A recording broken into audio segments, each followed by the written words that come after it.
Hello అండి, welcome back to our channel. ఈరోజు మన వీడియో వచ్చేసి పూర్తి స్థాయి బోధన మరియు సూక్ష్మ బోధన గురించి తెలుసుకుందాం. పూర్తి స్థాయి బోధన మరియు సూక్ష్మ బోధన, మైక్రో టీచింగ్ ఉంటుంది కదా అది, అండ్ ఆల్సో పూర్తి స్థాయి బోధన అన్నమాట. అసలు వాటి లక్షణం ఏంటి, అందులో ఏం కేటగిరీస్ వస్తాయి అనేది చూద్దాం. పూర్తి స్థాయి బోధన కాలం వచ్చేసి 40 to 50 మినిట్స్ బోధన జరుగుతుంది. 40 నుంచి 50 నిమిషాల మధ్యలో. మనకి ఒక క్లాస్ మ్యాక్సిమం ఎంత 45 మినిట్స్ అట్లా ఉంటుంది కదా, సో అలా అనమాట. 40 to 50 మినిట్స్లో బోధన కాలం అనేది ఉంటుంది. అదే సూక్ష్మ బోధన మైక్రో టీచింగ్ అయితే 5 to 10 మినిట్స్ ఓన్లీ, 5 నుంచి 10 నిమిషాలు మాత్రమే బోధన జరుగుతుంది సూక్ష్మ బోధనలో. ఓకేనా. నైపుణ్యాల సంఖ్య వచ్చేసి అన్ని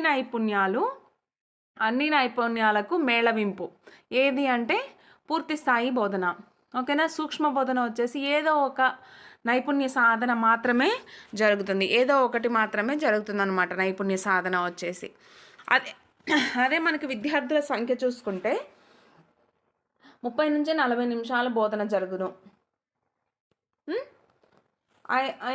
సూక్ష్మ బోధనలో అయితే 5 నుంచి 10 నిమిషాల బోధన జరుగుతుంది. అంటే మనకి క్లాస్ మొత్తము పూర్తి స్థాయి బోధనలో ఉండడం జరుగుతుంది.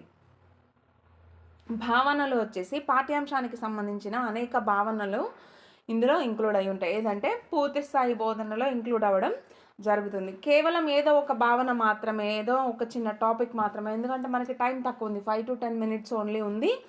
సో ఒక భావన మాత్రమే. ఇదైతే మనకి 40 to 50 మినిట్స్ ఉంటుంది కాబట్టి ఒక లెసన్కి సంబంధించిన అన్ని భావనలు మనం ఈ పూర్తి స్థాయి బోధనలో సాధించవచ్చు. ఓకేనా.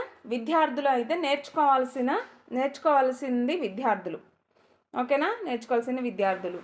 అదే సూక్ష్మ బోధనలో అయితే తోటి ఛాత్రోపాధ్యాయులు, మిగతా అంటే టీం మెంబర్స్ ఉంటారు కదా. ఇప్పుడు మనకి స్కూల్స్కి రావడం జరుగుతుంది, టీటీసీ వాళ్ళు కానీ లేదంటే బీఈడి వాళ్ళు కానీ 40 days 45 days అట్లా మైక్రో టీచింగ్ ప్రాక్టీస్ ఉంటుంది.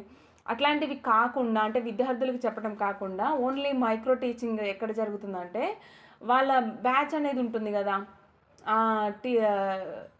ఎవరైతే బీఈడి టీటీసీ చేస్తున్నారో ఆ టీచర్స్ యూనియన్ అనేది ఉంటుంది కదా, 10 members 15 members 5 members అట్లా వాళ్ళ గ్రూప్ ఉంటుంది కదా. ఒక ఛాత్రోపాధ్యాయుడు మిగతా ఛాత్రోపాధ్యాయుల సమక్షంలో టాపిక్ని చెప్పవలసి వస్తుంది, విద్యార్థులకి కాదు. అదే పూర్తి బోధన స్థాయి విద్యార్థులకి. పునర్ఫలనం, అవసరమైన పునర్ఫలనం వెంటనే రాదు.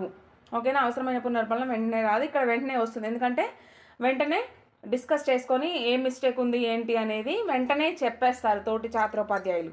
సో వెంటనే వస్తుంది, ఇక్కడ మాత్రం వెంటనే రాదు. పునఃబోధన, తప్పులు సరిదిద్దుకొని మరల బోధించడం జరగదు.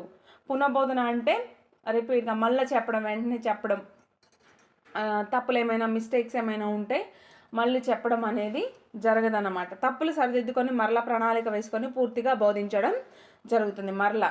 ఎందుకంటే అక్కడ ఉన్నది ఛాత్రోపాధ్యాయులు కాబట్టి వెంటనే చెప్పేస్తారు మిస్టేక్స్ ఏమున్నాయి ఏంటి అనేది. సో ఆ మిస్టేక్ ఏంటి అని సరిదిద్దుకొని చెప్పడం జరుగుతుంది మైక్రో టీచింగ్లో. ఓకేనా. ఇది మనకి పూర్తి స్థాయి బోధన మరియు సూక్ష్మ బోధనకి ఉన్న డిఫరెన్సెస్ అనమాట. ఇవి మనకి ఈ 7 pointsలో నుంచి ఎక్కడి నుంచైనా క్వశ్చన్ అడగవచ్చు. కాలం ఎంత ఉంటుంది పూర్తి బోధన స్థాయికి సూక్ష్మ బోధన స్థాయికి, నైపుణ్యాల సంఖ్య గురించి అడగవచ్చు, విద్యార్థుల గురించి అడగవచ్చు, భావనల గురించి అడగవచ్చు, విద్యార్థులు అడగవచ్చు, పునర్బలనం అడగవచ్చు, పునర్బోధన అడగవచ్చు. వీటన్నిటి నుంచి పూర్తి స్థాయి బోధన కానీ సూక్ష్మ బోధన కానీ, సూక్ష్మ బోధనకు సంబంధించింది కానిది ఏది, సూక్ష్మ బోధనకు సంబంధించింది ఏది, లేదా పూర్తి స్థాయి బోధన కానిది ఏది, పూర్తి స్థాయి బోధనకు సంబంధించింది ఏది అని ఇట్లాంటివి అడిగే అవకాశాలు అయితే ఉంటాయి. చాలా ఇంపార్టెంట్ ఇది. ఓకేనా. Thank you for watching.